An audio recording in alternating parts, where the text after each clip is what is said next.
Lalu apa alasan 4 fraksi di DPRD DKI Jakarta memilih walkout di rapat paripurna? Kita akan perbincangkan ini dengan sejumlah narasumber. Sudah hadir di studio Kompas TV, anggota fraksi Gerindra DPRD DKI Jakarta, Pak Syarif. Selamat sore, Pak Syarif.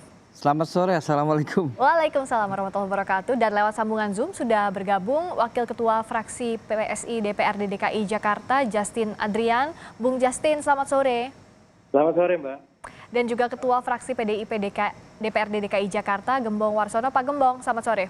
Selamat sore, Assalamualaikum warahmatullahi wabarakatuh. Waalaikumsalam warahmatullahi wabarakatuh. Saya ke Pak Gembong yang banyak ditanyakan.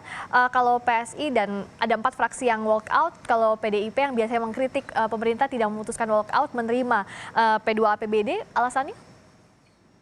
Yang pertama, acuan fraksi PD Perjuangan adalah Undang-Undang 23 tahun 2014. Di sana mengamanatkan kepada kita untuk melakukan evaluasi. Sebab kenapa evaluasi menjadi penting? Kalau kita di luar ruangan kan kita tidak bisa melakukan evaluasi. Okay. Tetapi kalau kita masih ada di dalam ruangan kan kita bisa melakukan evaluasi untuk menyampaikan pada gubernur. Yang selama ini pembahasan evaluasi kan hanya kita laksanakan di komisi-komisi. Pengawasan kita untuk melakukan evaluasi penggunaan anggaran tahun 2019 itu dilakukan di komisi-komisi tanpa ada gubernur, kan gitu. Tapi hari itu di paripurna kita sampaikan langsung pada gubernur. Contoh yang bisa kita sampaikan pada sore hari ini misalkan ketika ada surat edaran sekda kaitan dan efisiensi. Okay. Ini kan satu kebijakan yang tidak pas. Masa sih yang namanya peraturan daerah APBD dikalahkan dengan surat edaran sekda? Ini kan satu hal yang sangat lucu. Nah, hal seperti ini kita harapkan ke depan tidak ada lagi seperti itu. Itu yang pertama. Yang kedua adalah kita harus mengikuti juga bahwa APBD 2019 kan sudah dilakukan audit BPK. BPK sudah menyatakan bahwa penggunaan APBD 2019 itu sudah dinyatakan PSBB. Maka dengan dasar itu tugas kita hanya satu. Hari ini adalah melakukan evaluasi secara ketat agar tahun depan jadi lebih baik. Itu aja, Mbak. Okay. Jadi dua dasar itu yang melatar belakangi fraksi PD Perjuangan tidak ikut keluar ruangan sebagaimana dilakukan oleh Pak Justin dan kawan-kawan. Evaluasi tidak walkout, bisakah diartikan bahwa PDIP sekarang ya mendukung kebijakannya Pak Anies atau bagaimana publik mengartikan ini semestinya? Ya, untuk yang evaluasi ini kan bukan berarti dalam konteks dukung-mendukung. Okay. Bukan dalam konteks setuju tidak setuju. Karena Undang-Undang 23 tidak mengamanatkan itu. Okay. Karena kita menolak pun tidak ada dampak politiknya apa-apa terhadap Pak Anies. Kita menerima pun juga tidak membuat Pak Anies bangga hati. Enggak, karena ini prosedur yang memang harus kita lalui. Siklus APBD kita memang seperti itu. Oke, jadi tidak ini ada sebagai pijakan dan sebagai jembatan untuk menuju APBD perubahan. Oke. Kan gitu, Mbak? Baik. Jadi kalau PDIP melihat tidak ada kaitannya dengan setuju tidak setuju atau dukung tidak mendukung. Kalau PSI kenapa harus walk out? Ya, saya. Jadi kemarin begini, Mbak, saat kita memasuki ruang sidang paripurna ini salah satu agendanya adalah persetujuan atas APBD 2019. Persetujuan dari Dewan secara lisan. Saat kita memasuki ruangan, ternyata dari ratusan kursi anggota Dewan yang ada, mikrofonnya sudah dicopot. Ini sudah menimbulkan tanda tanya bagi kami, apakah dalam memberikan persetujuan lisan ini, anggota Dewan dicabut hak suaranya. Ini sudah menimbulkan pertanyaan bagi kami tentang tidak adanya mikrofon. Yang kedua adalah, sejak beberapa bulan yang lalu, kita mencoba menelusuri puluhan ribu anggaran belanja DKI Jakarta yang kita tidak bisa dapatkan secara detail dan spesifik dalam bentuk Excel supaya bisa lebih ditelaah. Kita juga telah bersurat kepada dinas-dinas terkait, akan tetapi dengan berbagai alasan itu tidak diberikan juga. Sementara pada rapat di Komisi A, teman-teman saat menanyakan robot pemadam kebakaran yang di luar negeri kita temukan hanya sekitar 2-4 miliar, tapi ternyata anggarannya lebih dari itu. Ternyata baru diakui bahwa ada memang temuan BPK. dan memang ada kelebihan bayar 847 juta dan mereka mau kembalikan. Lah, ini kan sudah menunjukkan bahwa penggunaan anggaran di DKI Jakarta tidak dibelanjakan secara prudent, tidak secara hati-hati dibelanjakan. Terlebih lagi dengan anggaran yang dihabiskan ratusan miliar untuk Formula E yang tidak dilaksanakan juga, dan ini hanya beberapa dari puluhan ribu anggaran belanja DKI Jakarta. Dan sehingga dengan data yang seminim itu, dengan sikap setidak kooperatif itu, kami merasa tidak mampu melakukan fungsi kami dalam hal pengawasan. Sehingga kami tidak memiliki alasan apapun untuk memberikan persetujuan lisan terhadap pertanggungjawaban tersebut. Oke, Terima kasih. dianggap tadi tidak ada transparansi anggaran, Pak Syarif, dan Betul. juga ada kesan dicabut hak suara dari anggota Dewan. Gerindra melihat hal yang sama? Enggak lah, enggak begitu. Jadi begini ya, saya sebelum ke sana harus publik dan teman-teman DPRD juga harus memahami bahwa di dalam kegiatan paripurna ini jangan salah kaprah. Yang kemarin itu namanya P2 APBD, pertanggungjawaban pelaksanaan APBD, yang outputnya adalah perda.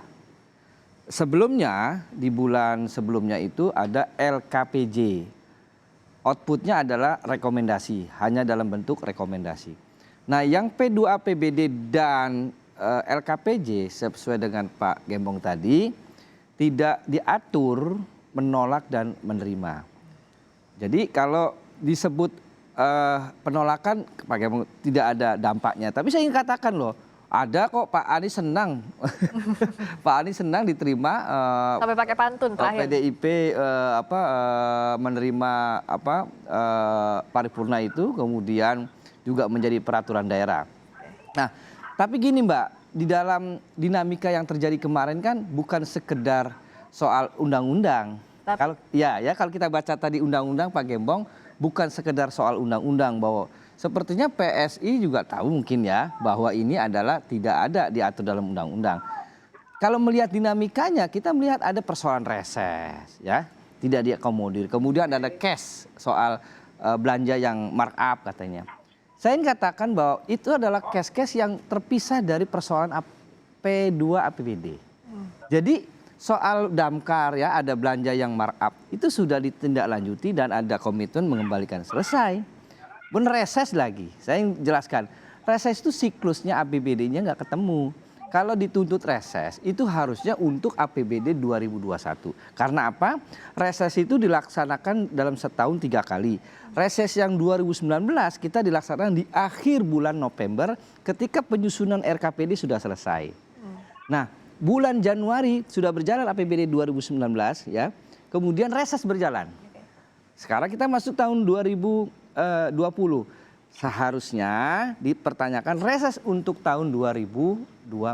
Artinya saya ingin katakan bahwa pijakan tidak diakomodir reses itu kurang tepat dipertanyakan dalam forum P2 APBD tahun ini. Termasuk sikap WO dari 4 fraksi itu. Nanti belum WO.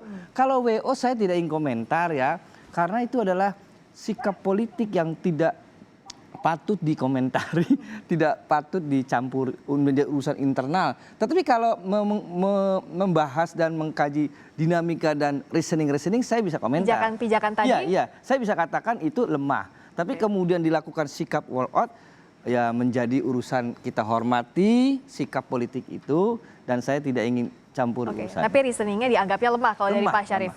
Mas Justin? Ya, jadi memang ada ketentuan-ketentuan yang mungkin penolakan ini tidak akan berpengaruh apa-apa. Kalaupun berpengaruh apa-apa, kemarin kita fraksi PSI menolak dan yang lain juga menolak, itu juga hanya sebagian kecil daripada jumlah kursi yang ada.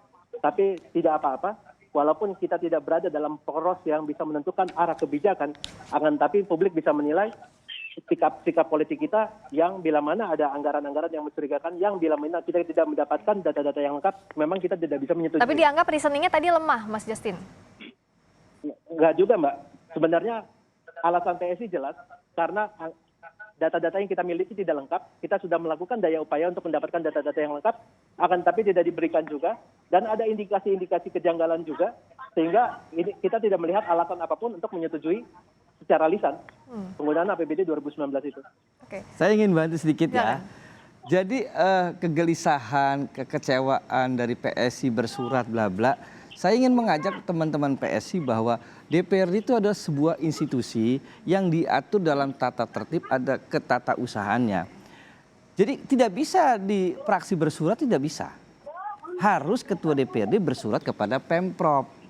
Sehingga kalau ingin menanyakan itu, tanyakan kepada ketua DPRD, Pak ini saya minta data ini loh, sampaikan kepada pemerintah.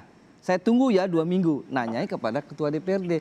Jadi kalau fraksi itu bukan alat kelengkapan DPRD. Jadi tidak bisa, karena itulah kalau di dalam rapat komisi udah cocok. Di komisi dijanjikan ya, akan diberikan. Cari orang yang menjamin penjelasan di komisi A itu tepat. Tapi kalau bersurat langsung kepada eksekutif, jadi tidak bisa. Kalau tidak bisa kalau bersurat. Itu yang Tapi saya katakan. Mas Desti nanti akan dijawab usai jeda ya di Kompas Petang. Kita akan lanjutkan lagi perbincangan ini, masih juga bersama Pak Gembong. Nanti kita akan lanjutkan sesaat lagi. Tetap bersama kami.